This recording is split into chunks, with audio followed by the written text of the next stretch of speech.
Welcome back to LFS Reacts with me, Caoimhan Ferris. Another episode in the series, and today we're going to be watching a game of football, one of the highlights packages of one of the biggest games of the season, the FA Cup final between Crystal Palace and Manchester City. We're going to watch the highlights, going to talk about a bit about it and a bit what I enjoyed about it, and certainly that goal that won Crystal Palace their first ever major trophy. So let's get into it. Right, so we're using the BBC highlights, and the only reason for this is because I can't stand the ITV commentary team. It's as simple as that. The BBC commentary team's much better. Much better. Right, let's go. This might be a bit loud, actually. Let's down a little bit. De Bruyne looking to find one of those special passes. Had a lot of the dominance of the game against the City. You can certainly tell. Oh, what a chance this was. What a chance that was. Unbelievable cross by De Bruyne. But Erling Haaland, you've seen that probably in his first season at Manchester City, that acrobatic finish where he kind of glided into the air and used his body somehow to stretch and get a shot on target.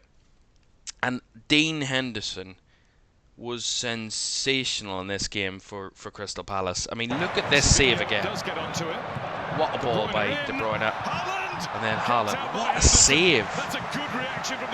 Unbelievable save by Dean Henderson. Like, look at that save. Fabulous save. I mean, Kevin De Bruyne at his best. Behind O'Reilly, now they break. Oh, another good save. I mean, this one, we see Josko Gvardiol. He's done it a lot for Manchester City, certainly this season and last season. A lot of those headers from corners and getting in the air in the box for Manchester City from a full-back position. Really, and I mean, he gets above everybody in there, and he gets a good header. It's a good header on goal. We see it here, and it's kind of a looping header, so the keeper has to try and punch it clear rather than trying to grab it because it might loop over him. And another good save from Dean Henderson, a very good save.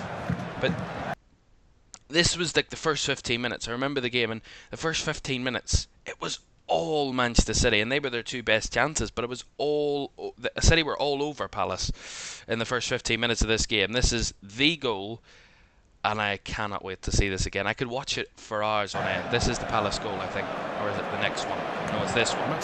Look at this, beautiful touch by Mateta, lovely layoff by Kamada, good turn by Mateta, and he lays it down for Munoz, who had space all day, by the way, Daniel Munoz, and then this from Eze, fabulous.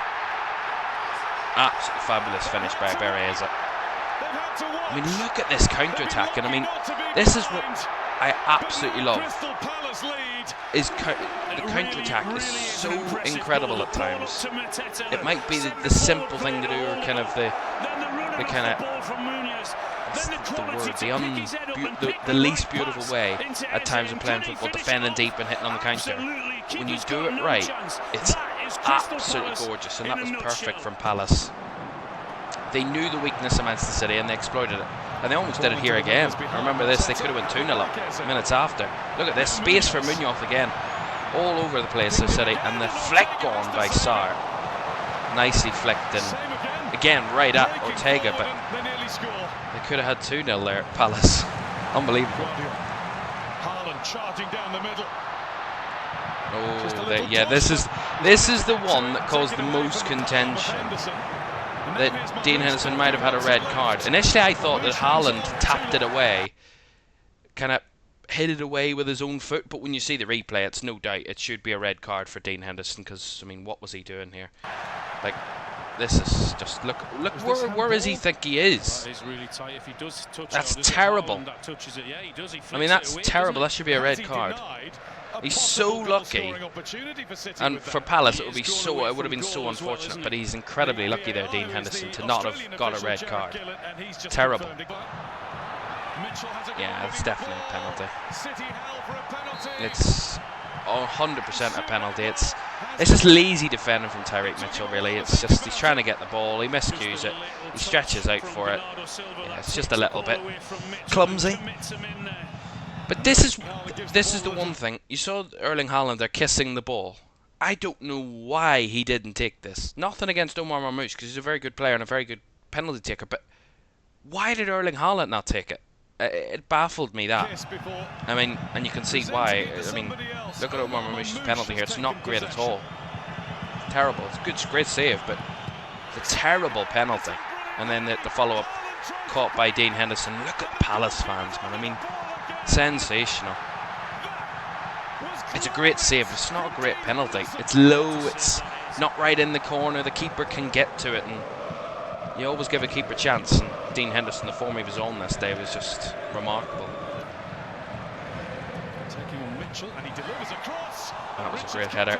I gotta say, Chris Richards as well was fantastic for Palace on this day. I mean, he got done by Erling Haaland once early in the game, and since that point, Chris Richards stepped up and won every aerial duel. He battled and won the battle against Erling Haaland after that. Incredible from him. Again, Palace did really well in moments against City, and that's what made the difference on the day. City had so much possession, so many chances, but Palace, when they got their chances, they were there and they were ready to take them, and they did take them, whereas City didn't. And in a final, that's just the difference between winning and losing. I mean, what a chance this is. I mean, a striker in that position takes that first time. All day long, he should have took it first time.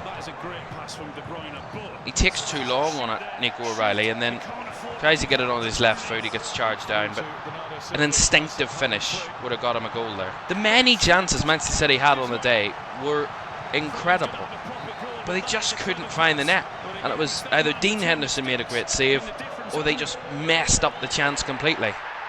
And then look at the celebrations. I mean, genuinely, I had goosebumps. Like, it's not often that happens, but when you feel the energy of a fan base coming through a TV screen, coming through a monitor, it's just special. It's just special, and you know, unbelievable for Crystal Palace. But we go back to this goal, and I could watch it all day long.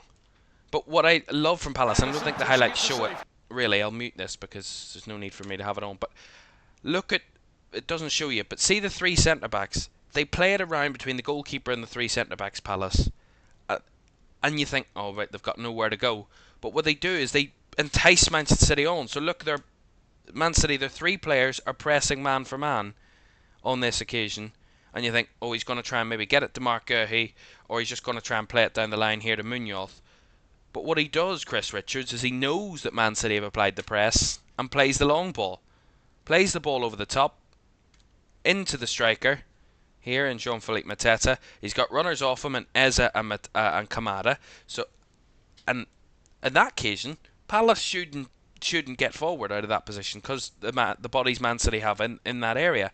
But Mateta holds it up so well, and he passes it off to a player in space who gets rid of it quickly. So they beat the press by one-touch passing, one-touch moves, and then look at the space. Look, this is Nico O'Reilly here, the cursor on him, around about the halfway line, and this is Daichi Kamada, or not Daichi Kamada, sorry, Daniel Munoz, the fullback. So these two, Nico O'Reilly should be marking him. So he's too narrow first off. He doesn't get anywhere near. This is the back four of City. That's three of the back four, and Nico O'Reilly's getting forward. He's not there quick enough, so Munoz has all of this space out here to break forward, and O'Reilly's focused on him rather than focused on him. And therefore it leaves the space for Munoz. And this happened probably 90% of the first half is where Palace were finding their opportunities, was the space Daniel Munoz was getting down the right wing.